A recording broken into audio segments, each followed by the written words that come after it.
the 29th of December. It is a sad day in Lakota history. This is a day of remembrance for those who died at the Wounded Knee Massacre of 1890. And I'm going to discuss that. And this is very important to know about this incident. I want people around the world to know about this because in American history, this event, along with other atrocities that were committed by the United States, are being hidden by the United States. The United States does not want the world to know about these things that happened in their own country. I think America really could take a lesson from Germany, as Germany is setting a really good example.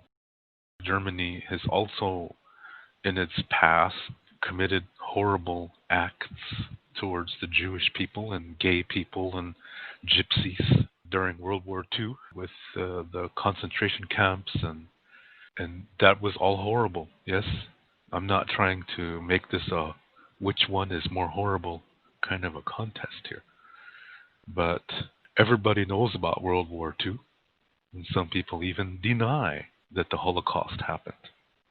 Especially Muslim radical people really deny that. This is a tragedy, of course, and at the same time, in America, they deny what they've done to peoples that they are highly oppressed. In Germany, the government has really done a lot of things to try to make things better.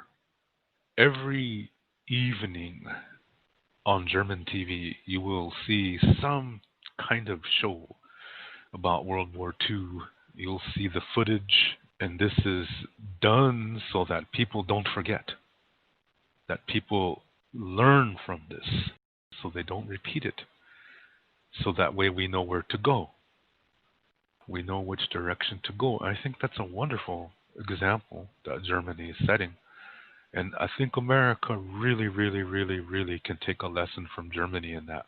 Because America, to this day, denies that they were at fault with all these massacres that were committed against Native peoples.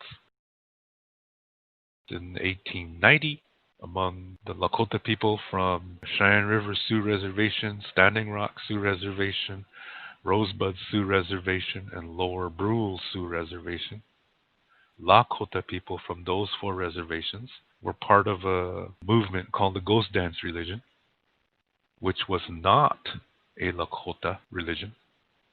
The Ghost Dance religion, I'm going to explain to you what that was, okay? That the Ghost Dance religion was a false religion. This was created by a Paiute man who was trying to become the native Jesus, because he had knowledge of Jesus Christ through the Mormon church. This is all fact. I know the Mormon religion really good because I've studied it. I've studied a lot of religions in my life, and the Mormon religion really sticks in my mind. And I see where this Paiute false prophet, Wovoka, took his ideas from the Mormon church. And many people consider the Mormon church a cult. So that shows you that the Ghost Dance religion really has a bullshit foundation. And it was a false religion. And it used peyote. And when you're under the influence of peyote, you're really open to the power of suggestion. So if somebody says something to you, you see it when you're under the influence of that hallucinogen. And that's what Wovoka knew. This is how his religion grew. And his religion was also a racist religion, because he said that if you do his religion, that all the white people will go away. That's racist right there. that violates the Lakota Foundation concept of Mitakuye Oyasing. Mitakuye Oyasing means, a lot of people say all my relations. That means we're related to everything. Well, that's half of the definition. The other half is it goes the other direction too. Everything inside of you is all relatives too. Everything inside of you is all relatives too. This includes your soul. This includes your personality. This includes your emotions and everything that makes your physical body. It includes all of that. That's all relatives too. So everything inside of you is connected just like you're connected to everything around you. That's Mitakuye Oyasing. So as soon as you omit a group of people just because of the color of their skin, it doesn't matter what color it is, but just because you omit one of them, you violate that Mitakuye Oyasing concept. So when Wovoka was saying, do my religion and all the white people will go away, that's racism. And that's not the ancient way. That's not the ancient way. So a lot of young native people, they'll say things like, yeah, we have to be ready because when the white man destroys himself, we have to heal this world. Well, if the white man destroys himself, he's going to take all of us with him because all humans are connected. I saw a young guy who says he's from my reservation, which is Cheyenne River Sioux Reservation.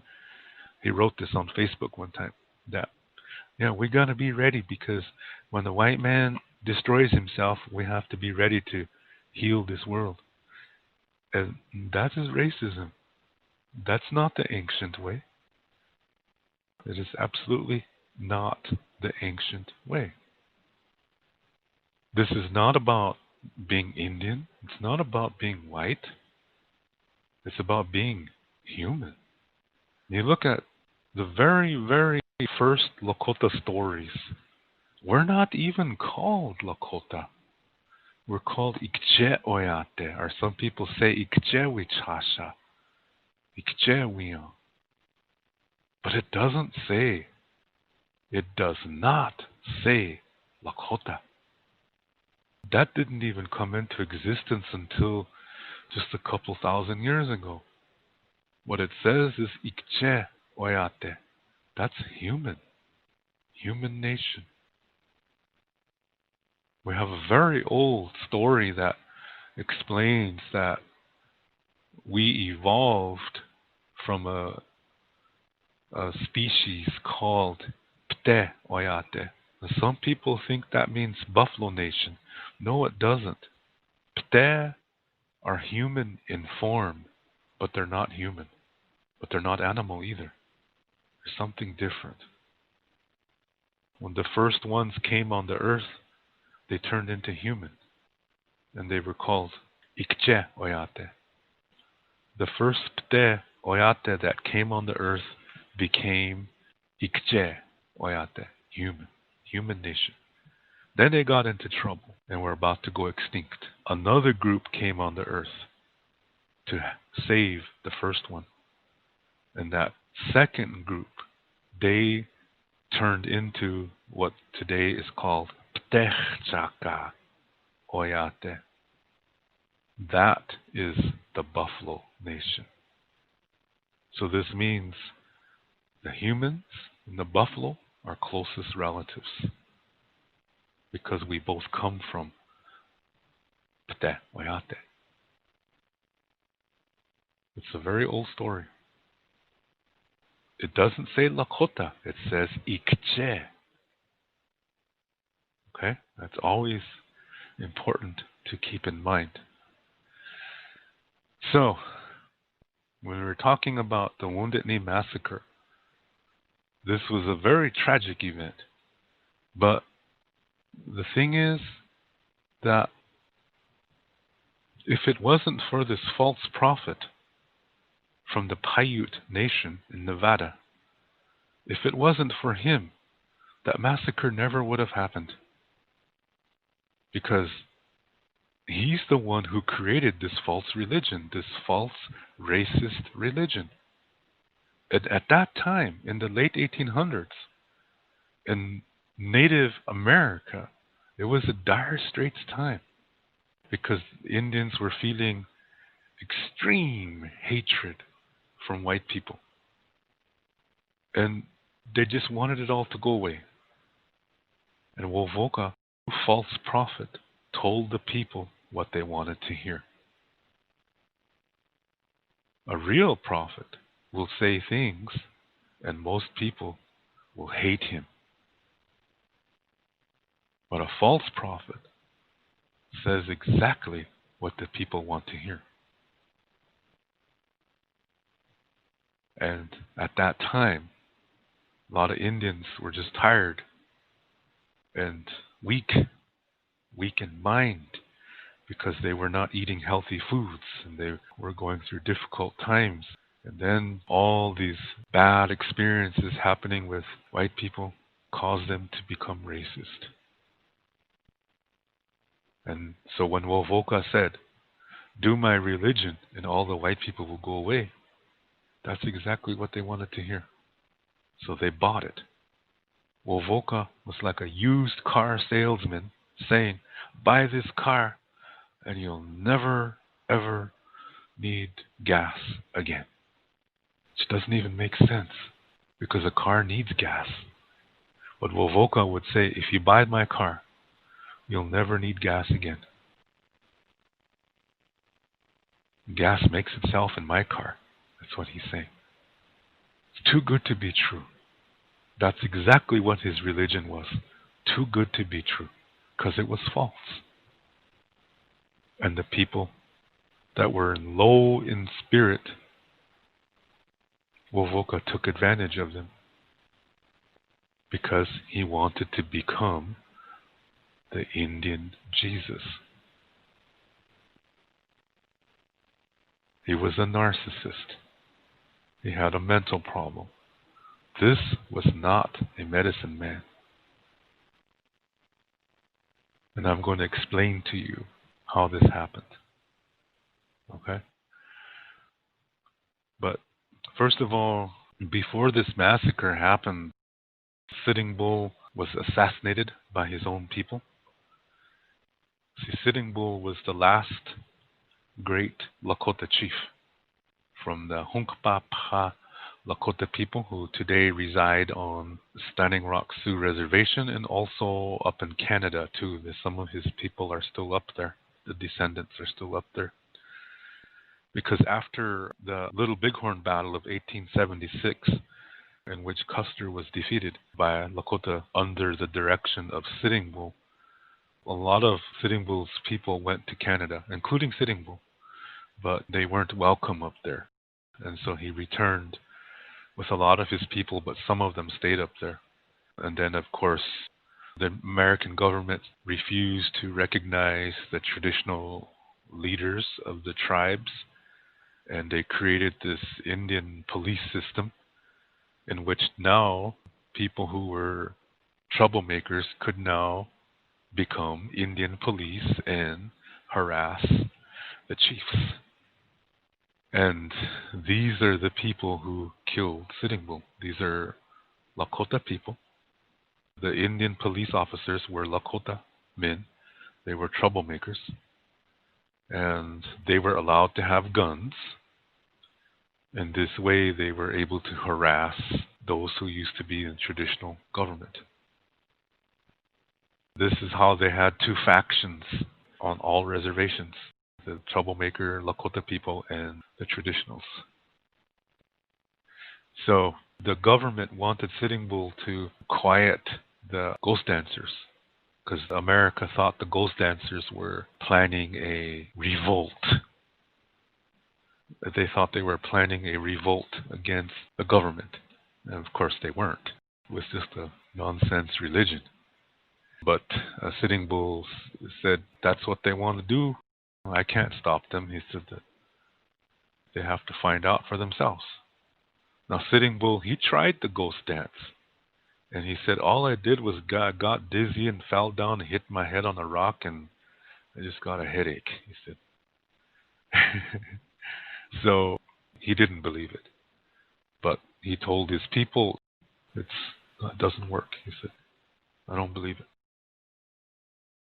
So because he would not do what the government asked him to, one morning the Indian police were trying to arrest him, and Sitting Bull supporters came out, and next thing you know, the Indian police killed Sitting Bull, and then a little gun battle started between Sitting Bull's traditionals and the Indian police, and I think 14 or 15, 16 people were killed during that.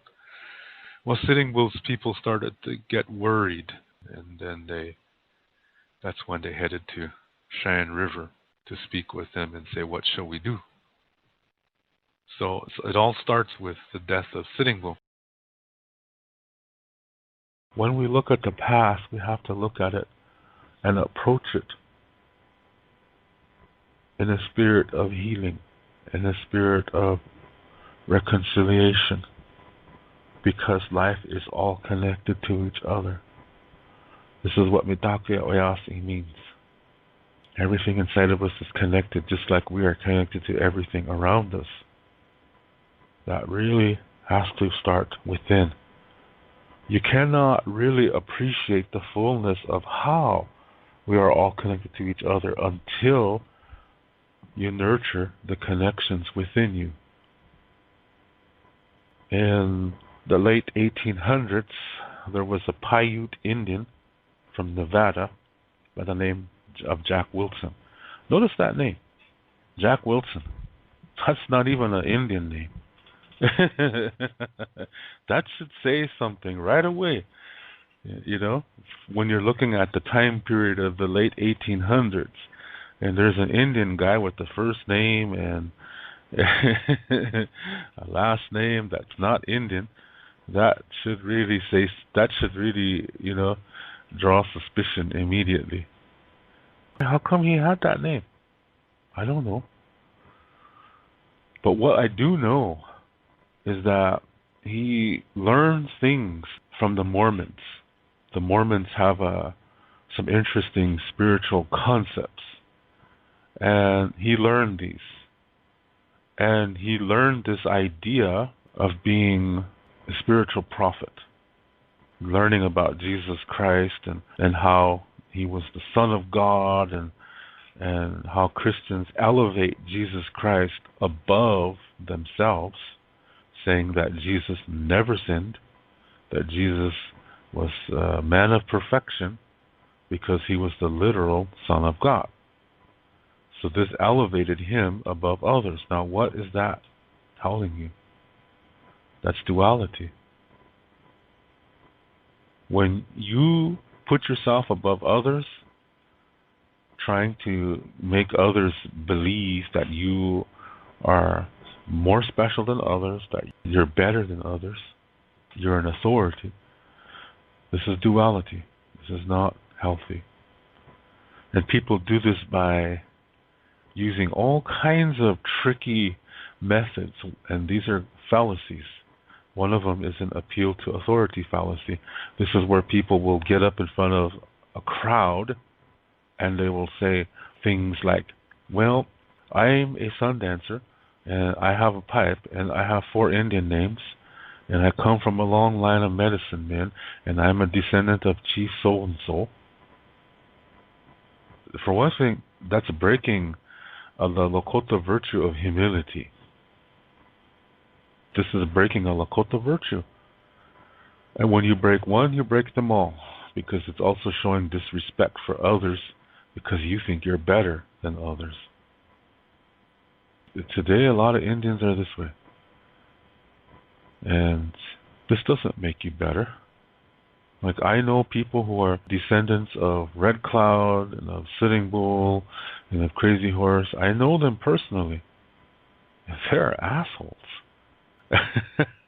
They speak Lakota incorrectly. In fact, there's a descendant of Red Cloud that comes over here This guy can't even speak Lakota at all.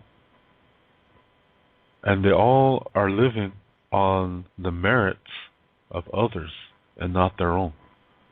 They want people to say, wow, gee, since he's a descendant of Chief so-and-so, he must be just like him. That's not true. That's not how it works. We're each responsible for our own communication, which also means we have to make our own reputation. That's what I mean when I say a fallacy is trying to get others to raise you above them, to put you up on a pedestal. Another fallacy is to get you to be all emotional and then appeal to that. Like they'll say, think of somebody you loved in your past life and they died and you wish you could be with them again. You wish you could see them again. Well, if you just follow my belief system, you will. Yeah? Because in my belief system, there is a God, and God talks to me, and He told me that we can be with our loved ones who passed on once again and be in a place that we'll always be happy, where there's no pain and nothing bad. So this is appealing to your emotion, so that you get all emotional and it's something you want, and it also shows that you don't have peace in yourself yet. In the Lakota tradition, we have a 1 year of mourning ceremony. After that year is over, we need to be in peace with it.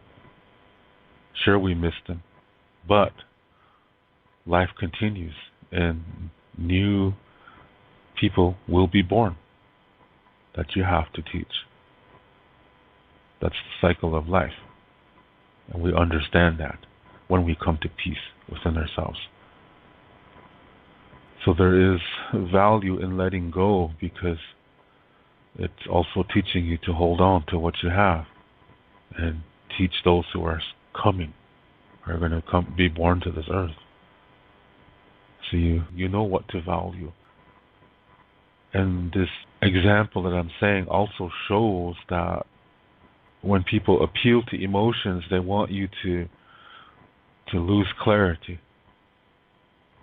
Because when you communicate from emotion only, you're losing clarity. You're not communicating with a clear mind. And that leads to lots of other unhealthy things like racism. So they try to keep you in an emotional state, and also to deny you emotional development by saying that pain is bad and happiness is good. That's dualistic. See, there is value in pain. There's value in happiness.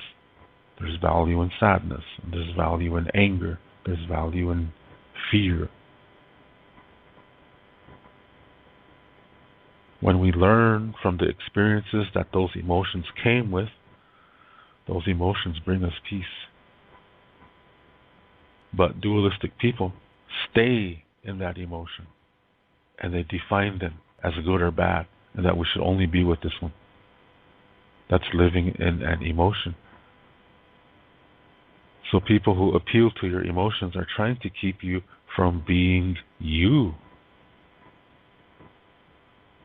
Well, that's breaking a virtue again of respect and compassion and wisdom. Because when you live in duality, you don't have wisdom. You might have some experience, but you don't have wisdom. So living in this dualistic way breaks Lakota virtues. I shouldn't say Lakota virtues, because these virtues exist all over the world. So they break virtues. So that's what you learn in Christianity. You learn to separate yourself from others. That to follow a certain God's word and teachings will lead to a place of eternal happiness and no pain. Early Indians didn't like this concept because in early Indians, they saw the value of pain. That once you learn it, it brings you understanding, it brings you peace. Going through sadness and anger and fear, there's value in those emotions. They bring you peace. They help you to develop emotionally, and then you can develop spiritually. Dualistic people cannot develop spiritually. So like what I was saying earlier with the guy saying, if you believe my ways, then after you die, you can go to some place where your relatives are waiting for you who died before you, and you can all be eternally happy again. This is what I mean. When people are trying to keep you from being yourself, they're trying to keep you emotionally drunk, which means you cannot develop spiritually. So they're really disrespecting you. That's what Christianity teaches. That's the underlying thought. Now, I'm not saying this as an attack, okay? But this is from the Lakota Star Knowledge perspective. Religion is duality. So it sets people up over others when they say, I am a priest, I am a bishop, I am a reverend. But when you put yourself in a position where you are wanting others to consider you as an authority above them, this is duality. And anytime somebody considers themselves above others, this is duality. This is unhealthy. Anytime you're trying to separate yourself from others, this is duality. It's going to lead to unhealthiness. It is unhealthiness. So this Jack Wilson saw this and he thought, I'm going to be like Jesus Christ.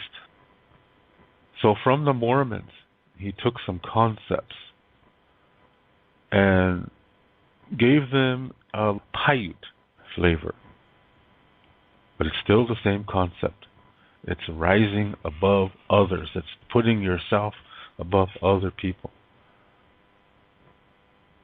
And so, with the assistance of a hallucinogenic drug called peyote, he was able to use also the power of suggestion when under the influence to cause people to see things that were not really there.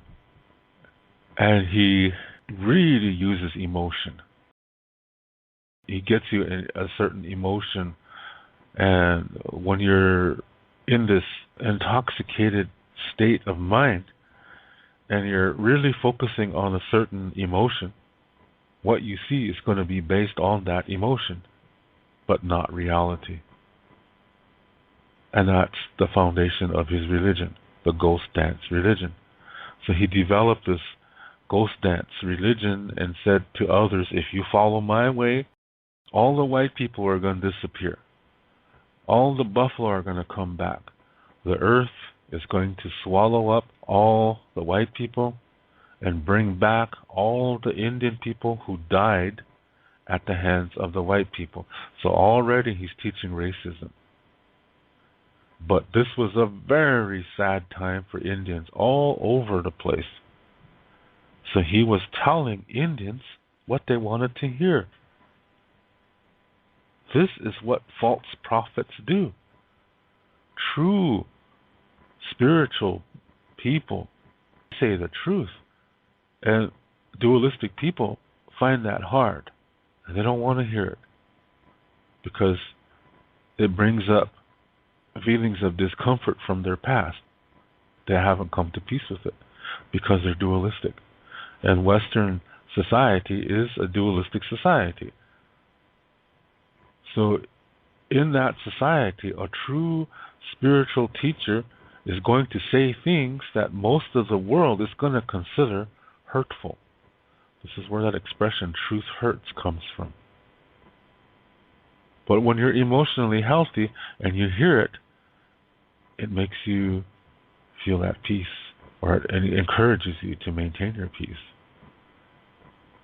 Well, this Jack Wilson like I said, he learned some Mormon concepts and just gave it a Indian flavor, changed his name to Wovoka, and started setting himself up as a prophet, a false prophet. So, like I said, during that time period, it was a very, very dire straits situation for all Indian people.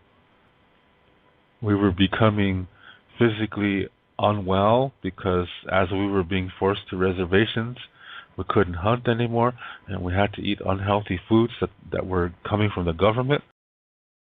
Our language and our ceremonies were considered illegal, so we were hit physically, spiritually, and emotionally, and that affected our minds next. So we got sick in all four parts of the self: mind, body, heart, and soul. And they're all connected to each other. So we became very weak as a nation. This is how the churches were able to convert us to Christianity really easy, because they got us in a very weak state. And we believed what they had to say. And some of what they said was that our ways are from the devil because they disagree with the Bible. That's how we became dualistic.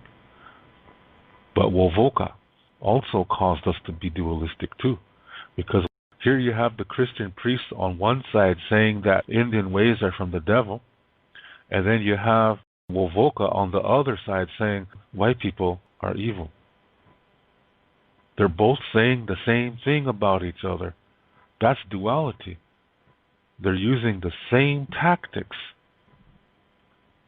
That's duality. They're both saying the other one is the bad one. This is duality.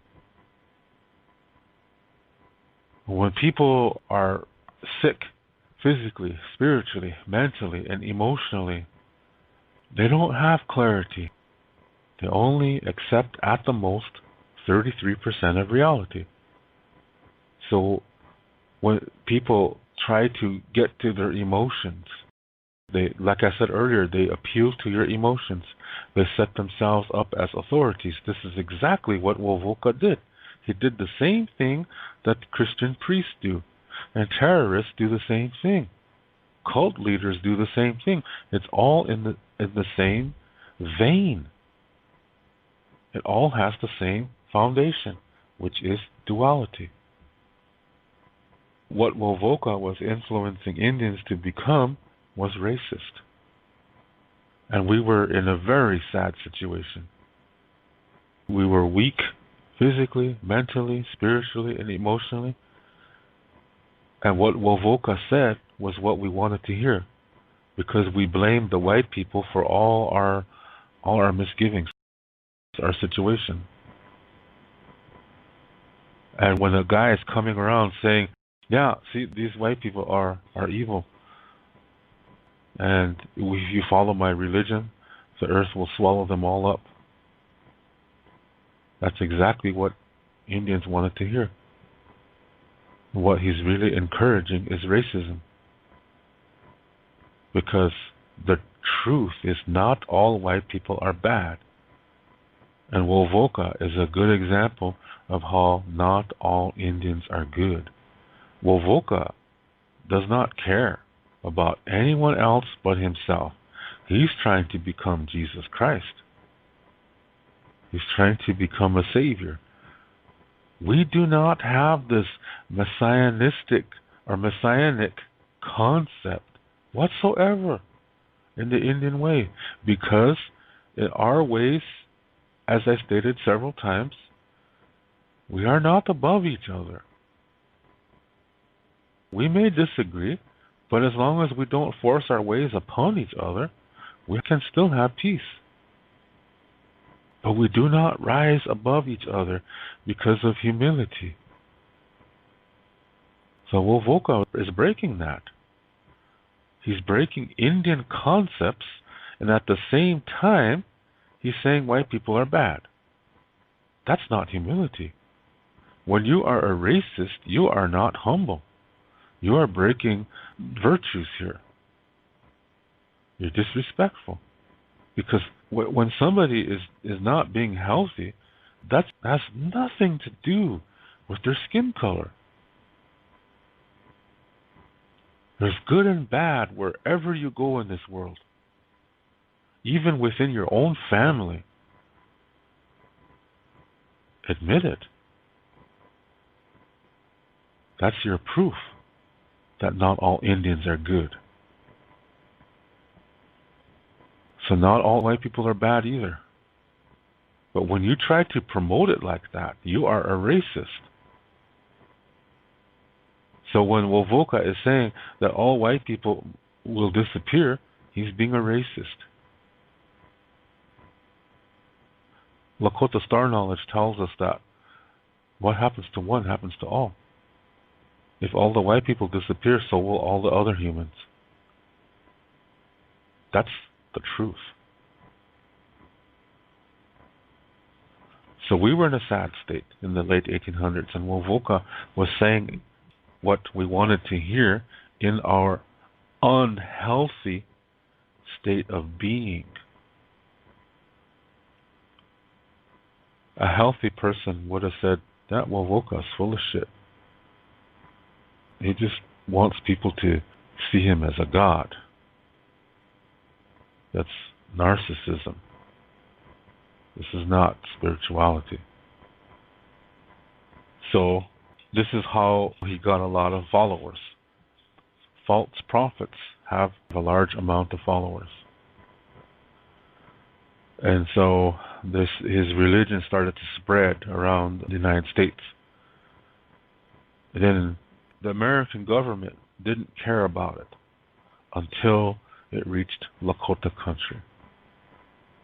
Because we were the tribe that gave the most resistance to America. So once the ghost dance religion reached Lakota country, now the government got concerned. They thought that what we were doing was planning an uprising. And so the reservations asked for military support because they felt something was going to happen. So on the Standing Rock Sioux Reservation, this is where Chief Sitting Bull, one of our greatest chiefs, this is where he lives. And the Indian agent there appealed to Sitting Bull to stop the ghost dancers. Now let me explain what an Indian agent is. When we were first put on reservations, of course we don't speak English. So there needs to be somebody there to run the affairs of the reservation.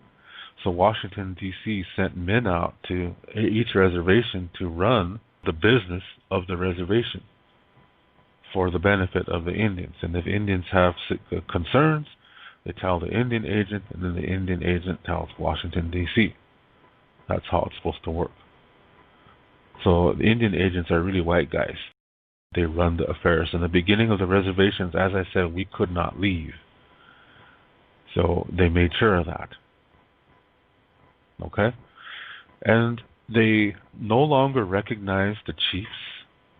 America no longer recognized the chiefs as leaders of the people. And they wanted the tribes to have a police force. And the Indian agent was responsible for setting that up. So what resulted was that people who were troublemakers were chosen to be the police officers. They could carry guns. Now these troublemakers could boss around the chiefs. They could make them do things. Now they're dualistic.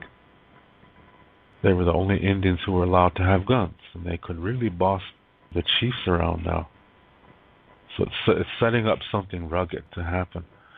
So anyway, you have this Indian agent named McLaughlin on the Standing Rock Sioux Reservation who was very concerned about this possible uprising. He wanted Sitting Bull to silence it.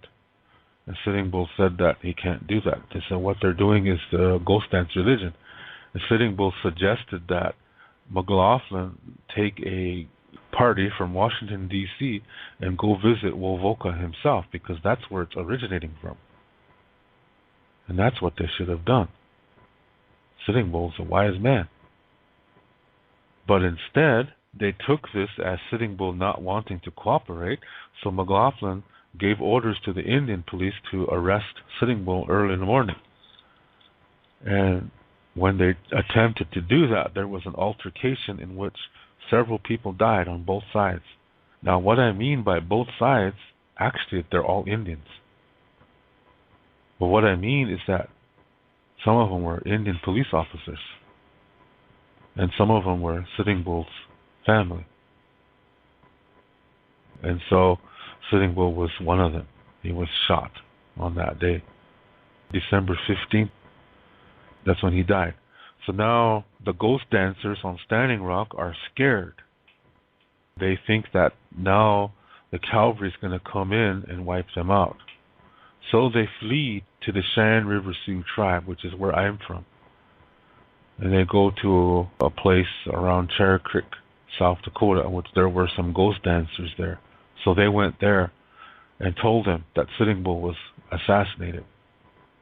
So now the leader there was a man by the name of Chief Bigfoot. And so he said, well, Chief Red Cloud kisses American ass. Chief Red Cloud tried to sell the Black Hills for just his family. He's got his nose so far up American ass that he really is a traitor to Lakota people. He started off kind of questionable, and to keep his status as a chief, he had to do some good things for the people. But overall, this was a very, very ruthless leader. He played a role in the assassination of Crazy Horse. He wanted it all for himself. That's the kind of guy he is. But the bottom line is that America listens to Red Cloud. So Chief Bigfoot and the people from Standing Rock decided the only way to stop an attack is to appeal to Red Cloud and have him tell Washington, D.C. that they do not want a battle. They do not want a war. Because the American government is not listening to the real leaders of the Lakota people, but they will listen to the traitor, Red Cloud. Traitor against his own people. They will listen to him. So that was the plan. So they headed out. Now it's December. December is really a dangerous month out in nature because the blizzards are really, really bad. So now these Lakota people from Standing Rock and Cheyenne River are going to head over to Pine Ridge to appeal to Red Cloud to tell the military not to attack. On their way, they meet people from Rosebud and Lower Brule. These are ghost dancers too. They joined the group because they heard the same news. They were afraid too that they were going to be attacked. This was a small group, people. This is a very small group, not more than 350. So what this is telling you is that only a handful of Lakota people were following this false ghost dance religion. They were desperate. So they were on their way and they got stopped at Wounded Knee Creek. And the cavalry was the same cavalry that was defeated by Sitting Bull in 1876. So 14 years later, the 7th Cavalry was rebuilt, and now they have the Indians surrounded. They are seeking revenge. So they stopped this Indian group, and they went in there, took all their weapons. A Catholic Jesuit priest went in there, did the last rites. The Indians had no idea what was going on. But they wanted peace. They wanted to show that they were peaceful, so they gave up their rifles. But they had no idea what was about to happen. And what was about to happen was planned. Because, like I said, the Catholic Jesuit priest went in there and did the last rites. Then the cavalry fired in. Helpless, old people, women, children, and killed most of them. They massacred them. And This is where we have to stop for a moment. This is sad. We have to express what we're feeling for those of us who are sad. And some people, this angers them. Right away, they want to say, this is how white people are. This is not true. Not all white people are this way. Not all Indians were ghost dancers. Most of the Lakota people were not. Not all Indians are good. In the ghost dance religion among Lakota people, before this massacre, his name was Kicking Bear, had this vision of a shirt that if they wore this shirt, the bullets from the cavalry would not even touch them. That the bullets would stop in the air and just fall on the ground. So he instructed people to make these shirts. These were the ghost dance shirts. The Lakota ghost dancers are the only ones who came up with this concept. So as this Wounded Knee Massacre was about to happen, everybody was putting on their ghost dance shirts. And Kicking Bear saw people falling to the ground. The shirts were not working. So he threw himself on the ground, started throwing dirt on himself. Then he was killed. The whole religion was fake. All because a Paiute Indian was trying to become Jesus Christ. That's the truth. We have to look at it. We have to stop and look at it and say, yes, this is going to make some of us angry. It's going to make some of us sad. It's going to make some of us scared. We have to examine that. We have to be careful not to communicate only from that emotion. We have to look at the whole situation. The bottom line is not all Indians are good. Not all white people are bad. It was a sad time. Very sad. There's all kinds of stories of survival where children were hidden in certain locations. Some children were tied onto the stomachs, under the horses, and the horses were whipped and forced to run away from there. So this is how some children escaped. Some parents had their children escape like this. One of my aunties, her grandfather escaped like this. A lot of these children arrived at a place on the Cheyenne River Sioux Reservation, a community there. These horses came running in, and the people there were just astonished because there were children tied to the stomachs. There were children tied to the stomachs underneath these horses. Little children. Geez, you know what? That's been over 100 miles. Run. It's amazing. So these children told a story. These children told the stories of what they saw and what happened. So that's how the news made it to other reservations concerning this Wounded Knee Massacre.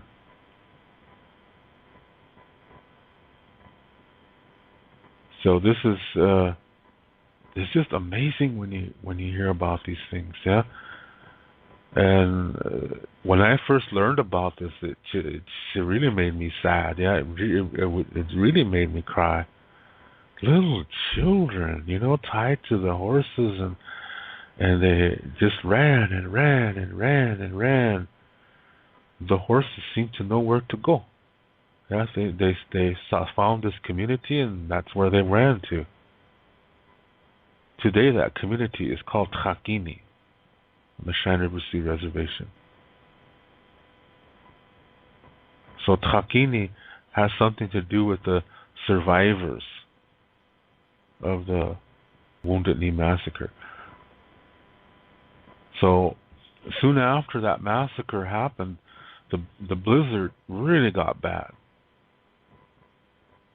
And so the soldiers left, and 2 days later, the Indians from Pine Ridge went over there to check out the situation, and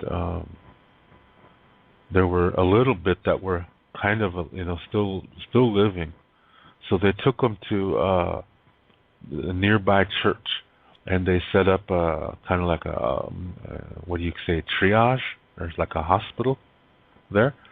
That whatever victims that were still alive, they brought them there. And there is a very famous picture taken of that church. Because, see, 2 days earlier, that community was celebrating Christmas. So on the wall, in the background, you see peace on earth to all men. So it's written on the background, peace on earth. And you see all these Indians that are about to die in the picture. It's so tragically ironic. And when these people from Pine Ridge were looking at the aftermath, they found children hidden in bushes, in ravines. These are babies. And they found one baby still trying to suckle from its mother. The mother was killed. She was stabbed. Really sad stories. So those children grew up on the Pine Ridge Sioux Reservation, but they are not Oglala. They're either from Cheyenne River Sioux Reservation, or they're from Standing Rock, or they're from Rosebud. Because that's who these people were in that massacre. So again, the people who were massacred at Wounded Knee were not from Pine Ridge. They were not Oglala. So they were raised by Pine Ridge families.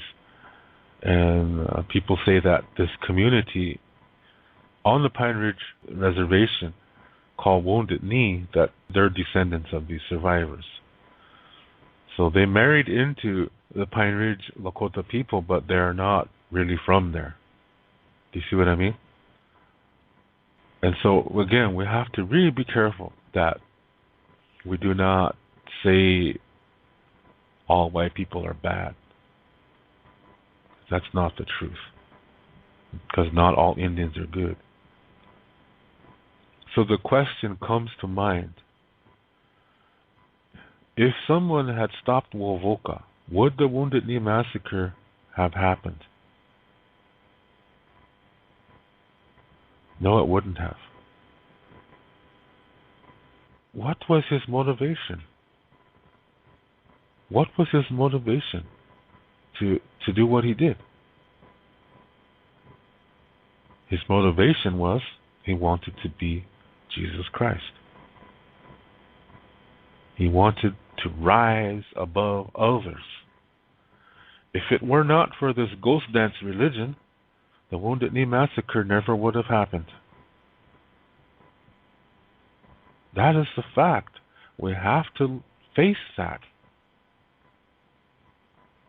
But we have to be careful not to be judgmental either and say that if, God damn it, if it weren't for this son of a bitch Wovoka, these people would have never been massacred. We have to be careful. It is true though, but we have to be careful.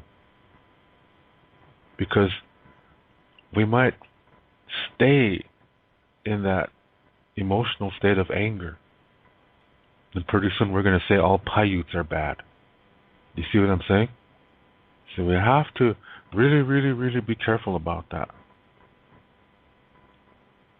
Instead, when we're looking at the past, we have to do it in the same way that we look at our own past. And it would be beneficial if we did that in a healthy way. When we're establishing peace within our lives, we have to face our past and come to peace with it. So that when we think about it, it doesn't bring in any emotions anymore. And that way we enjoy our blessings. We enjoy the good memories even more. Because that's medicine. If we do not come to peace with our past, we are stopping or slowing down the medicine of our good memories. Do you see what I'm saying? So we have to be this way first before we can look at an incident like the Wounded Knee Massacre. But we have to learn from that so it doesn't happen again. We have to talk about it, but with the goal of reconciliation. And I don't see that happening right now. Today, people look at it and say, shit, that's the white man. See, this is what the white man does. And next thing they go around, they see a white guy at the gas station or a white guy at the store, and right away they want to hit him just because he's white. That's racism. My mind, I'm thinking right now, see, I've been to Switzerland many times, and I met with people who lived in the mountains. These are white people, and they live with nature. They know the clouds. They don't know the scientific names for them. All they know is that when it does a certain thing or when it's shaped a certain way, they know what the weather's going to be like for the next few days. They know how to read the weather by looking at the clouds. They feel nature. They feel the spirit of nature because they're connected to nature. These are white people too. They're just as connected to nature as our ancestors were. Up in North Sweden, north of Norway, North Finland, there are people up there called Sami people. These are, America, we know them as the Laplanders. These are white people too, and these people, they have a pipe, they even have a sweat lodge, they have a teepee, they have a drum. Their animal is the reindeer. They are just as connected to nature as our Lakota ancestors were. And they still are. The people in Lapland, the Sami people, they're still living with nature. These are white people. Not all white people are bad. There are people in America that are really trying to help anybody who needs help. And a lot of these people are white people. Not all white people are bad. You cannot judge an entire race of people based on one white person or one person of that race. Because even among Lakota people, there are chiefs that were ruthless leaders. I'll give you an example. On the Rosebud Sioux Reservation, when the reservation time period started, there was a man there by the name of Spotted Tail, Sintegleshka, Lakota. And this Spotted Tail was like Red Cloud, in that he kissed American ass. He was a traitor to his own people. He would tell the Indian agent, yeah, this one man, he's talking about overthrowing the cavalry, so you better arrest him. So the next day the cavalry go and arrest that guy. Turns out it wasn't even true. That's the kind of trouble he started. But because he was willing to spy on his own people or spy against his own people for the Indian agent, Spotted Tail was allowed to have a gun. So he would go among his people and threaten them with that gun. So he would tell the tribal council, okay, this is what I think should happen. And if anybody on the council disagreed with him, he would confront that man in private with a gun. And he would say, you better do it my way, or you're not going to live. He threatened people with their lives. Is that a good Indian? No, it's not. On Pine Ridge Reservation, Red Cloud played a role in the assassination of Crazy Horse. Was that a good Indian? No, it wasn't. And you have the false prophet Wovoka, who wanted to be a messiah. He wanted to go down in history as the greatest Indian ever, created a religion that resulted and ended in the Wounded Knee Massacre. Was that a good Indian? No, it wasn't. That whole massacre could have been avoided if it were not for that religion. It's just as dualistic as Christianity because it has good versus evil. That's what dualism results in. Massacre. Massacre of the self, massacre of the nation. Massacre of nature. Self-enslavement. So when we look at this, we have to look at the whole situation. We can't just look at the incident itself. We have to look at all the events that led up to it. We have to look at the thinking behind it. The situation did not get better since that massacre. After the massacre, the cavalry were awarded Congressional Medals of Honor for this battle that they successfully won. How do you call it a battle when when you go in there and take all your opponent's weapons, surround them, and then shoot into there? That's not a battle. Even when I was a little boy in U.S. history class, our textbooks never mentioned anything about Indians. There was one paragraph, one little tiny paragraph, about 2-3 sentences, talking about the Battle of Wounded Knee occurred in December 29th, 1890, in which several thousand Indians tried to revolt against the United States government, were defeated. That's what it said. Several thousand. It's just 350. And no, they were not revolting. It wasn't even the battle. It was a massacre. But America was trying to change that. All kinds of atrocities happened even after this massacre happened. It didn't just end at the massacre. Yeah? I'll give you some examples. See, a lot of the army guys, they knew that museums would pay good money for some of these things that the Indians were wearing. And so they were taking the ghost dance shirts off, moccasins, necklaces, pipes, anything of cultural significance. They took off the Indian bodies and they were going to sell them to museums. And in one instance, there was a moccasin that was on the baby, and the guy got one side off, but one he couldn't get off because the baby was shot, and there was blood that went down its leg and into the shoe. And because of that blizzard that happened after the massacre, the moccasin froze onto the baby's foot. So what the soldier did was he cut the foot off and took the foot with him. And until the 1990s, that foot was on display at a museum in Kansas. 1990s.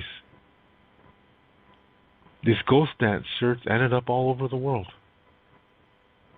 But also in the 1990s, there was a museum in Scotland, and the person up there, the curator, he was going through the inventory to see what they all had, because not everything was on display. So when he was going through the inventory, he found this ghost dance shirt, and he was like, holy crap, where did this come from? So he started his research, and he realized it came from the Wounded Knee Massacre. He was shocked. You see, people from Ireland and Scotland and Wales are in the same boat as oppressed peoples all over the world. They are, and still are, oppressed by the British. The English government still oppresses them. Their history with England is not good, just like our history with America is not good either. So they know what it's like to be oppressed. So he contacted Lakota Times newspaper back then about this, and they got some people together, and a Lakota delegation from Cheyenne River went over there to Scotland, and they saw the shirt, and they did ceremony for it to release any tu that's in the shirt. Tu is spiritual essence that comes from people who wore that clothing, or it belonged to them, or they made it. So to purify that and neutralize that energy that's still in there. So they did that, and then they brought the shirt back to South Dakota. Do you see? Not all white people are bad. This is a white guy from Scotland who reached out to the Lakota people and said, I have something of yours and I want to return it. See, not all white people are bad. When you hear Indians saying, the Washichu this, the Washichu that, the white man this, the white man that is a racist.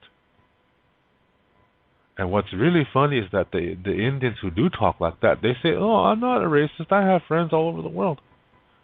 I've been to Russia. I've been to Germany. Yeah, but that's because they are embarrassed to be white.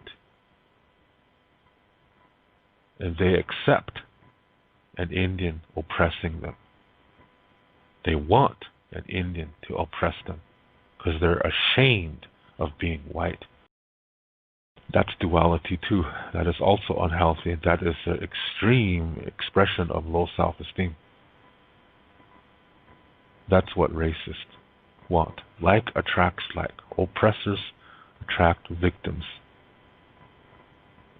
That is still racism. When you are ashamed of your own race, you're still a racist. It's an inverted version, but it's still racism. One family who are descendants from these officers that committed this massacre, they were going through their attic one time and they found this Congressional Medal of Honor. And they researched it. They didn't even know that their great-grandparent had this medal. And they wanted to know, what did he do? Because they were like, wow, this is amazing. They thought they came upon a wonderful discovery. And they learned that it came from the Wounded Knee Massacre. And they were ashamed.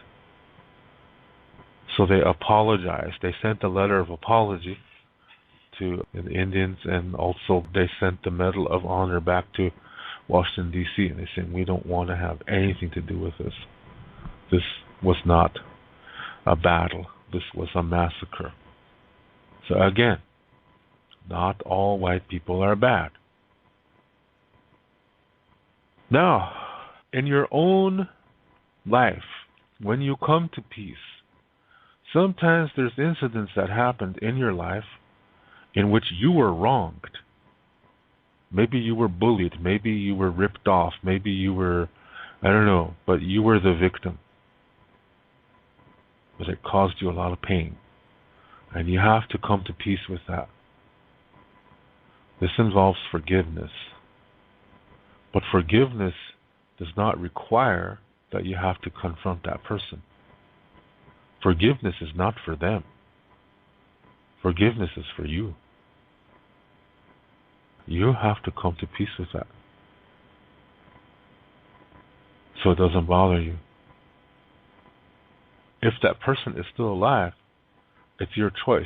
You can go to that person and say, concerning what happened in the past, I just want you to know I forgive you.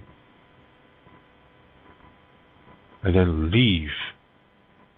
Because you do not need outside validation. When you're a healthy person, you have self-esteem, which means you do not need outside validation. And then you just leave, let them go. They might still be angry. They might try to belittle you some more, but you just let it go. It's not for them. It's for you to let go and move on so you can be spiritually developed. and be in the here and now. That's what you do. Do you await for him to apologize to you? No, you don't. You take the time to come to peace with it. Do you need his apology? No, you don't. Because he's only responsible for his communication, just like you are only responsible for your communication. Now, yeah, it would be nice if he apologized, but you don't need it. Okay? It's not crucial to your development. But you can come to peace with it. You can visualize it and be done with it. So likewise, when we look at this Wounded Knee Massacre, do we need the United States to apologize for this? Of course they should. But do we need it? No, we don't. The healthy way to look at this is to look at it with the goal of being healing. Because if we don't do this, all we're going to end up doing is being angry all the time. And this is what radical Indians do. American Indian movement uses this as a tool to get younger Indians to hate white people. They're just like Wovoka. They're just like the Christian priests. They're just like terrorists. They're just like cult leaders. They want you to get in the emotional state of anger and to keep you there and keep telling you that all white people are this way. Don't trust the white man. Don't trust the Washichu because he's going to trick you every time. That's what they teach. This is racism. This is not the way of our ancestors. So they use the Wounded Knee Massacre as a way to keep people angry. They use it as a tool for their own personal agenda. This is very incredibly disrespectful to the people who are buried in there and all ancestors, because it's violating the concept of Mitakwe Oyasi. Everything is connected, just like everything inside of you is connected. When you try to separate yourself from others, you're violating what Mitakwe Oyasi means. So when you hear Indian people saying, I hate the white man for everything he's done, he's violating a Lakota concept. And every Lakota virtue he's also violating. That's not the way of our ancestors. So we're wasting our time if you're waiting for an apology. That's not necessary. It would be nice, but it's not necessary. We have to own up to what we're going to do with that. And we need to honor those who fell in that massacre and pray for those who committed it. Because they were dualistic. The whole situation was two dualistic organizations or two dualistic groups against each other. And this was nurtured by Wovoka's so-called religion. Do you see what I'm saying now? He was perpetuating unhealthiness. He was perpetuating Indians to become victims to an abusive military. That's what he was encouraging. That's not the way of our ancestors. The ghost dance religion was not the way of our ancestors. That was a man-made idea founded upon Mormon religion, which is also a man-made religion, as are all religions. It's not the way of nature. It violates nature to be that way. That shows you an Indian man who wants to rise above others and be seen as a messiah by telling others that they are the chosen people and that the others will disappear off the face of the earth if they just follow his religion. This is a madman. This is a racist. This is your evidence that not all Indians are good. We always have to remember that. Good and bad exists in all races, even within your own family. Not everybody is good. So we don't need an apology. We need to heal. If you're going to sit there and twiddle your thumbs with the upside down flag of America wrapped around you, waiting for America to apologize, you are being irresponsible because you're missing life. You're saying that your happiness depends on your oppressor. That means you are a victim. You are not a survivor. That's why we don't need an apology. We need to heal. So when we look at this Wounded Knee Massacre, we have to do it with the goal of healing and reconciliation. Otherwise, we end up being a racist, an oppressor, and that's not healthy. And even if America wishes to not reconcile on this, that's not our problem. Because we are responsible for our own communication. So we have to be responsible by coming to healing for that. And if others join us, the more the merrier. But the goal has to be healing. And along with that, we have to stop labeling an entire race of people as good or bad. Because the tendency is to say that, look at what happened at Wounded Knee. That's evidence that the bad white people killed the good Indian people. That's not true. Because for one thing, only a handful of people followed this false ghost dance religion. Most Lakota people did not believe it. A ghost dance religion is not a Lakota concept. It's a dualistic concept. It's not the Indian way. The ghost dance religion was not the Indian way. It's not a healthy way whatsoever. Because it perpetuates unhealthy living. That's what happens when false prophets cause trouble. So after that Wounded Knee Massacre, this Jack Wilson pretty much shut up.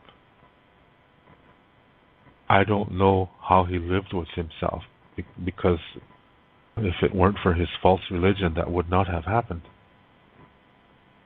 But from duality, nothing healthy comes.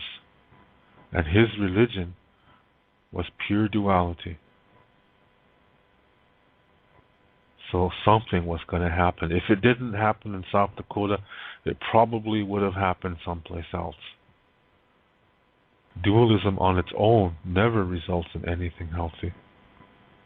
It only leads to unhealthy things.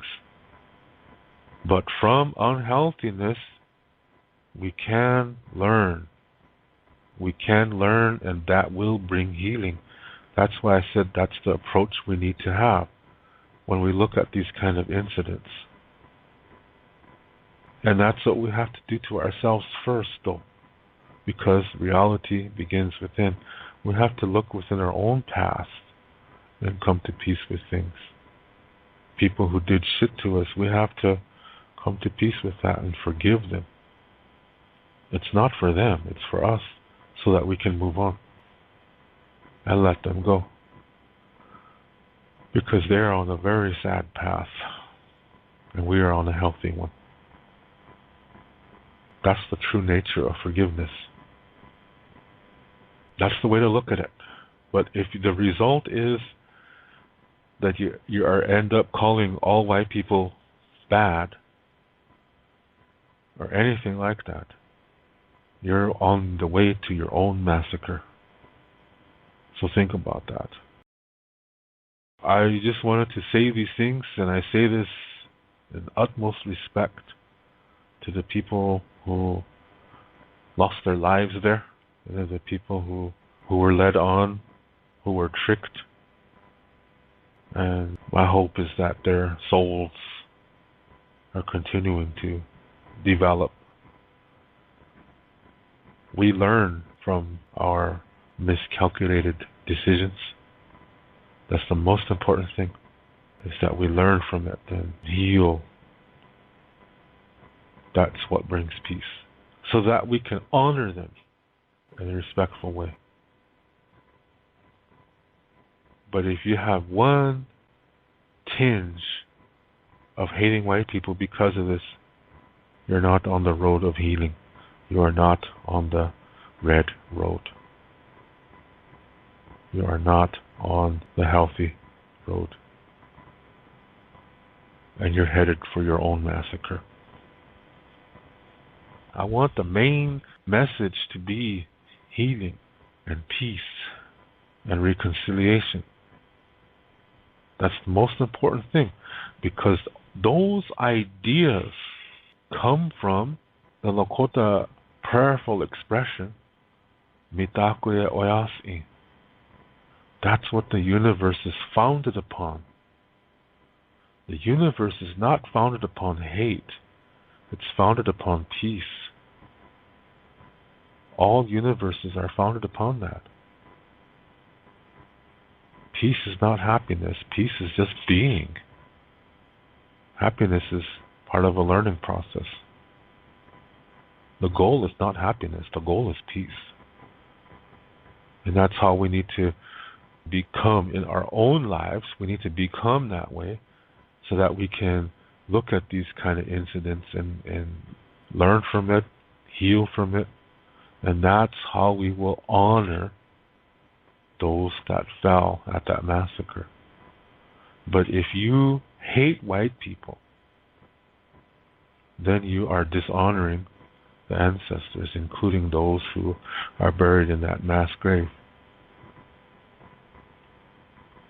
Now, in the 1970s, this grave site was in really bad shape, this Wounded Knee Massacre grave site.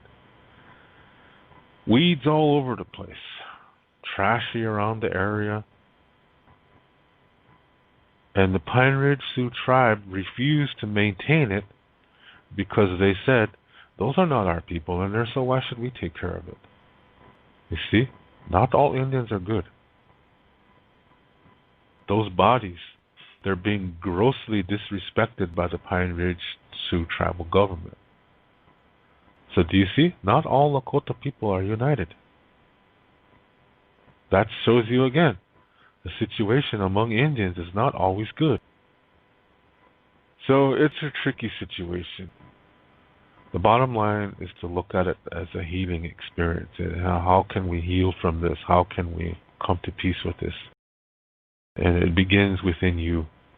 You have to come to peace in your own life first before you can come to peace with this. Otherwise, you end up being a racist and you lost yourself. You're eroding yourself away.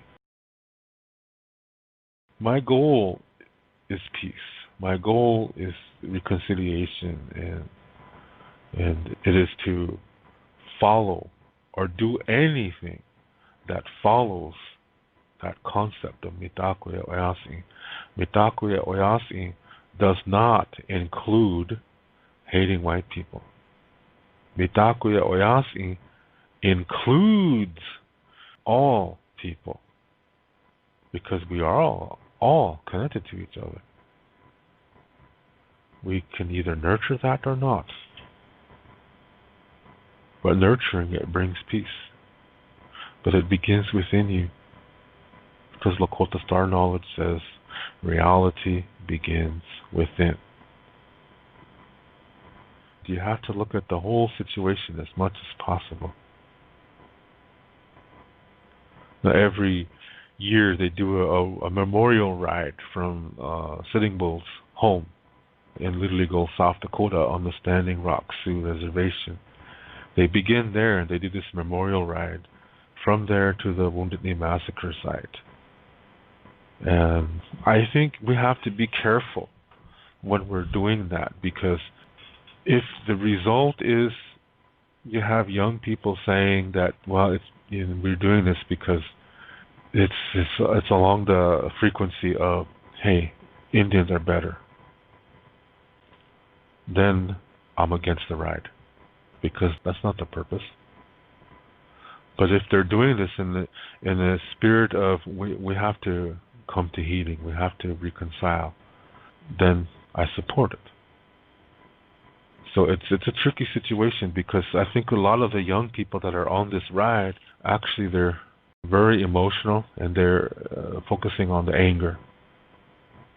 And that's disrespectful. So my hope is that there's really wise leaders that are guiding this, that are reminding, hey, we cannot hate the white people. Not all white people are bad. Not all white people are evil. And not all Indians are good. When we get into desperate situations, sometimes we make wrong choices. And sometimes it ends up in a situation where it's too late to learn from it and we end up dead. Like what happened at Wounded Knee. So what I talk about on this show is living a healthy life so you don't end up in your own massacre. One more thing I wanted to say was concerning this tu, this spiritual essence. It's sometimes when an incident happens that's so traumatic, that involves a lot of people, that some of their tu remains in that location. And so when you walk in that location and you don't even know what happened there, you get a weird feeling, yeah? It's like sometimes it even makes you sick physically. So that's an evidence that something happened there. Well, that's how Wounded Knee used to be too. That people would hear things, and this is not the souls. The souls have moved on, but this is like a residue, like a recording of the event, and that's what people were hearing. So this ride that I was mentioning earlier, part of that included blessing that area to neutralize the energy there. And once they did that, they stopped hearing these sounds. But the souls have moved on a long time ago. They were not trapped. Yeah, souls cannot be trapped. But they could leave a residue behind. It's like a recording. And that's the energy of the event is still there. And that can be neutralized. Then all that goes away. That's what happened. And like I said, when you look at this, look at it in the spirit of learning. But don't blame anybody. Because blaming only traps you. And people will end up either being ashamed of themselves or they end up feeling better than others, and this is unhealthy. So what I say is learn from this as much as you can. Don't just read one book. Read a whole bunch of books. Look at a lot of information, because not everything is true that's written about this incident. But there is some information out there that is. That's why you have to go through it, sift through it. So let's honor these guys and by living our lives in a healthy way. Okay? So with that, I thank you very much for taking time to tune in and listen to this show. I really, really, really, really appreciate it. And answering racism with racism never works. That's a fact. All I ask is that you think about it, nothing more. And in our way, we have no word for goodbye, because for us, everything is circular. So it's only about beginnings, starting over, healing, rejuvenation, renewal. There is no end. So that's why we have no word for goodbye in Lakota. So instead we say until next time, which in Lakota is Toksha Ake. To read more about Lakota Star Knowledge spirituality, you can read my book called Wichocha Otechike. You can see the book cover on the right side of this screen. This book contains the information to what I talk about on my Lakota spirituality videos. To purchase this book, please click below where it says Show More. Clicking on that link will open up the description below, and there you will see a link called To Purchase My Books. As you will see, it's an eBay link. Click on that eBay link and there you will see the information to get this book. Lila Pilamayelo. Thank you very much.